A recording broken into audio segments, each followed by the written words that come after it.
రాష్ట్ర రెవెన్యూ, గృహ నిర్మాణం, సమాచార శాఖల మంత్రి పొంగులేటి శ్రీనివాసరెడ్డి ఖమ్మం రూరల్, తిరుమలాయపాలెం మండలాల్లో విస్తృతంగా పర్యటించారు. జిల్లా కలెక్టర్ దివాకర్ టీఎస్ తో కలిపి మొత్తం 4.38 కోట్ల విలువైన అభివృద్ధి పనులకు శంకుస్థాపనలు చేశారు.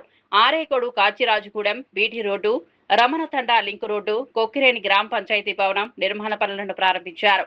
ఆరేకోడులో మినరల్ వాటర్ ప్లాంట్ ను ప్రారంభించి 26 మంది నిరుపేదలకు ఇంటి స్థలాల పట్టాలను పంపిణీ చేశారు.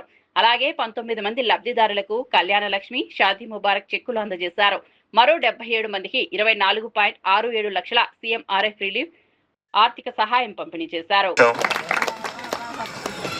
ఈరోజు ఇప్పుడే మా నాన్నగారి పేరుతో ఉన్నటువంటి ట్రస్ట్ ద్వారా ఏదైతే మంచినీళ్ళు శుద్ధి చేసే పరికరాలని ఇక్కడ ఇచ్చిన మాట ప్రకారం పెట్టుకోవడం జరిగింది. దాన్ని భవిష్యత్తులో ఒక 10 సంవత్సరాలు తగ్గకుండా మంచిగా మెయింటైన్ చేసుకొని నా ఆర్కోడ్ తండ, నా కుటుంబ సభ్యులంతా ఆ మంచినీరుని వారు సద్వినియోగం చేసుకుంటారని మనస్ఫూర్తిగా నేను కోరుకుంటున్నాను. అంతేకాదు గౌరవ సర్పంచ్ గారు చెప్పినట్లు ఈ గ్రామానికి గతంలో అనేక అభివృద్ధి కార్యక్రమాలు చేశాం. భవిష్యత్తులో కూడా శంకరన్న, వారి సతీమణి సర్పంచ్ గారు చెప్పినట్లు అనేక అభివృద్ధి కార్యక్రమాలు చేయడానికి నేను సిద్ధంగా ఉన్నాను.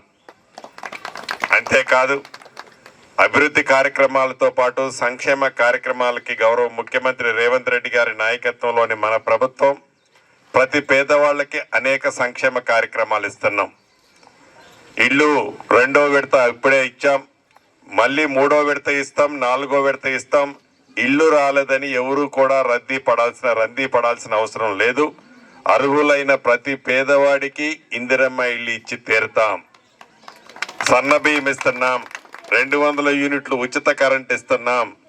0 వడ్డీకి నా డాక్రా మహిళల ఆడబిడ్డలకి ఇప్పటికే రాష్ట్ర వ్యాప్తంగా 63,000 కోట్ల రూపాయలు 0 వడ్డీకి రుణాన్ని ఇప్పించాం. ఇలా అనేక కార్యక్రమాలు ఈ ప్రభుత్వ పక్షాన చేసుకుంటున్నాం.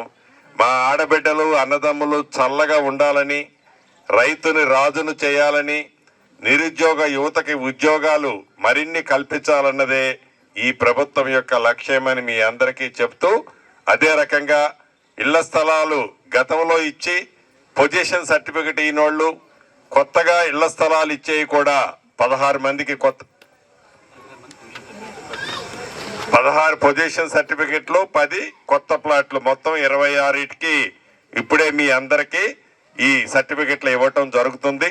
ఇది పేదవాడి ప్రభుత్వం, పేదవాడి కష్టం తెలిసిన ప్రభుత్వం కాబట్టి ఇక్కడ ఏర్పాటు చేయటం జరుగుతుందని చెప్తూ సెలవు తీసుకుంటున్నాను.